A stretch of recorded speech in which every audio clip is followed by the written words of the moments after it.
Hello fellow insomniacs, welcome to Chronic Illness. Today I'm going to teach you some techniques to trick your body into falling asleep. These aren't things that you do to prepare for bed, they're things you can do at the very last moment when you've turned the lights out and you're lying in bed trying and failing to get to sleep. Now, I despise unnecessarily long intros as much as the next person, so I'm going to put a timestamp here for those who want to skip straight to the hacks. For my regular viewers, there is some context I'd like to go over first, but I'll keep it brief. So I was originally planning to do a bunch of research and produce a very thorough video or a series of videos on the topic of sleep and insomnia, especially in regards to chronic illness. And I was going to make this particular video last, just because chronologically it's the last step you do before you fall asleep. However, I knew that if I did that, it would be ages before I got this video out. I only have limited energy myself, and it takes me a long time to produce these videos, especially those that involve a lot of scientific research. But due to the success of my video on restless leg syndrome, I decided to make this video a priority because clearly sleep is something that a lot of my viewers struggle with. So I'll share my hacks with you in this video, but I am planning to make a more thorough video or set of videos going into detail about how to deal with insomnia when you have chronic fatigue syndrome or myalgic encephalomyelitis, ME/CFS. So if that's something you're interested in, please subscribe to my channel so you don't miss it. And that's the thing. There's this common misconception that people with chronic fatigue syndrome are just very sleepy. We just sleep all day. While that is sometimes the case, especially in the early stages of the illness, it's actually very common for people with chronic fatigue syndrome to have really terrible insomnia. Once the illness is fully set in, it almost always involves some form of sleep disturbance. And even when you do get enough sleep, you don't feel refreshed. You usually wake up feeling like you've been hit by a truck. Still, you will feel worse when you don't sleep properly. Sleep deprivation is extremely destructive to the body, so it's very important for those with ME/CFS and similar illnesses to prioritize sleep management as part of their treatment plan.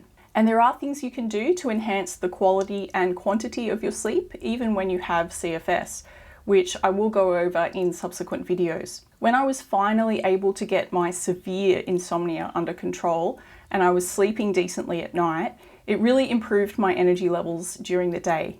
Yeah, big surprise. I didn't need to nap nearly as much and I wasn't crashing as badly. And these hacks are powerful tools in my arsenal. Now, let's get into them. Okay, so you've brushed your teeth, you've taken your meds, you've turned the lights out, and you're lying in bed struggling to get to sleep. First, just take a moment to relax your body. Take a deep breath and let it out slowly. Try to notice if you're holding any tension in your body. If you find a spot that's tensed up, I find the best way to get it to relax is to name the body part and use the word soft. So if I notice my neck is tense, I'll say to myself, soft neck. If my jaw is tense, I'll think about my jaw and say, soft jaw. And just go through your body like that. Soft face, soft hands, soft arms, soft legs. You get the picture. Now we're ready for trick number 1. Make yourself yawn. This will signal to your body that it's time to go to sleep. Something that often happens with me is that prior to laying down in bed, I'm feeling really sleepy and I can't stop yawning.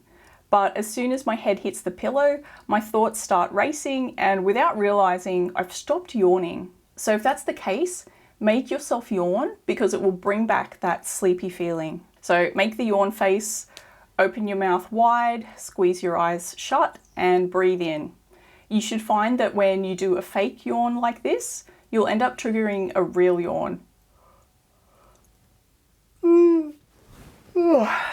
Oh, it's making me yawn now. Oh. It helps if you picture in your mind a yawning face. Perhaps you picture yourself looking in the mirror. Imagine your mouth opening wide, your eyes closing, maybe make the little yawny sound. Before long, you should be yawning like a champion. Do that a number of times. Get a few really good yawns in there. Trick number 2, the eye roll technique.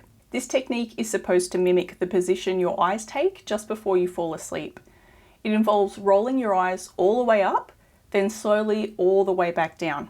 So just do it with me. Imagine my hands are my eyelashes and my pupils. This is how they're going to move. Keeping your head still, look all the way up and then slowly all the way back down, letting your eyelids gently close.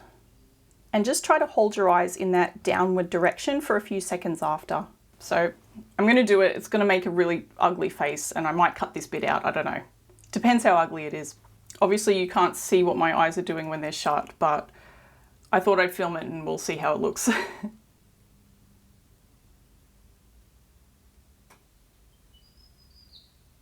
In practice, you'll be lying down. So say you're on your back, you want to let your eyes roll back in your head, then slowly down towards your feet.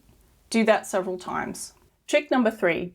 Watch the patterns on the insides of your eyelids. So this is actually a really simple but effective meditation technique. It's really good if you're like me and you don't like breath-based meditation techniques. Breathing exercises really wear me out. They're too strenuous and they just don't really work for me.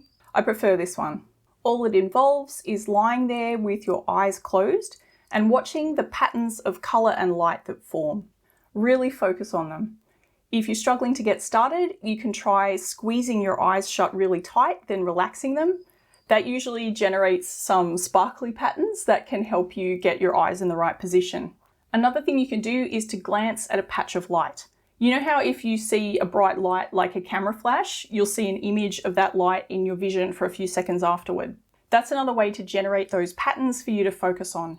It doesn't have to be bright light. In fact, it shouldn't be too bright if you're trying to go to sleep. It could be something as small as a crack of light peeking through the window or under the door. Just look at it for a few seconds with your eyes open, then look at the shape it takes when your eyes are closed. This technique takes a bit of practice, but you'll get better at it and it should really help you relax. Trick number 4 is the song method. This is one that I heard on a TED Talk. I was going to link the video in the description, but I couldn't find it because it was a while ago that I watched it. I did find a video about a very similar technique though, so that'll be linked down below and I recommend you watch it because it's a good trick. But the gist of it is that you pick a song and play it in your head, slowly reducing the tempo as you go. So it could be a song you know, it could even be a few notes that you put together in your head. Start it out at a regular tempo and gradually slow it down. I'll just show you with something simple. Row, row, row your boat gently down the stream. Then slow it down. Row, row, row your boat gently down the stream. Merrily, merrily, merrily, merrily, life is like a dream. Then slow it further. Row, row, row your boat. And just keep going slower and slower. I feel really weird doing this. Just in the room on my own to the camera, I feel really weird. If you imagine you've got a toy that makes noise and the batteries are dying, and it sort of goes slow, slow, slow, slow, like it's powering down. That's the sort of thing you're going for. I don't know if I did that very well, but hopefully you get the idea. It can help to tap your finger along with the rhythm. Just keep going slower and slower. If you found you've accidentally sped up, just slow it down again. So those are the 4 main techniques I use. I feel like I'm forgetting one. Maybe not. I can't think of it. Now, it's natural that your mind will wander and you'll start thinking about something other than these techniques. That's okay. When you realize you've gotten off track, just go back to those techniques. Make yourself yawn, roll your eyes, watch the patterns. I alternate between them at random, and it's usually the last thing I remember doing before I fall asleep. The only exception is that I sometimes get pain, sort of a sharp pain in my eyes at night. If that's the case, I avoid the eye roll one, but I do the other 3. So just play around and see which works best for you. Now, there are those nights that it doesn't work. It's usually because either my mind is racing and it's preoccupied with some worry or something, or my body symptoms are playing up. Usually pain, restless legs syndrome, burning feet, something like that. If that's the case, it's important to get up out of bed. If it's a physical thing, I might need to take some painkillers and stretch my leg muscles. If it's more of a mental thing, If I can't get my mind to stop racing, getting up and moving to another room for a few minutes just helps to break that spell. It can sort of reset your thoughts. The worst thing you can do is to lie there tossing and turning. It's best to get up, maybe get yourself a drink of water to distract yourself. Pretty soon you'll feel sleepy again, and then you can go back to bed and keep using those same tricks. You may have to repeat the process a bit, but usually it will work. Okay, that's all for today. As usual, let me know if you found these tricks helpful, and if you know any that I haven't mentioned, please do comment them down below so we can all help each other out. Like, subscribe, share this video with your insomniac friends and family, and I'll see you in the next one. Bye.